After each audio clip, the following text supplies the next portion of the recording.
Welcome to Luca is a Billionaire, where the only thing I invest in is your answers.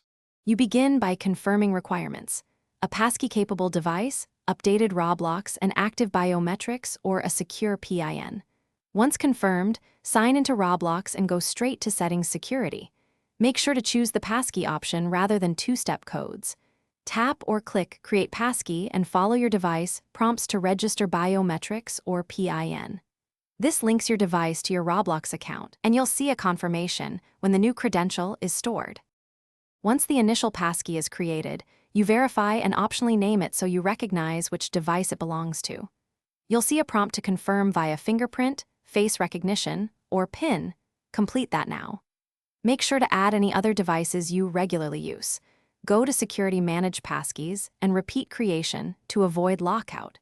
If you use a different browser, enable passkey syncing through your platform account to keep credentials available across devices. Finish by signing out and signing back and using your new passkey to confirm everything works. If the sign-in succeeds, you're done. Keep a backup auth method enabled, like an authenticator app or recovery codes, in case you lose the device. If something goes wrong, make sure device biometric settings are active, then remove and recreate the passkey in Roblox settings. If you still can't sign in, use account recovery options and contact Roblox support with proof. Thanks for watching and please subscribe. It's the best investment you'll ever make.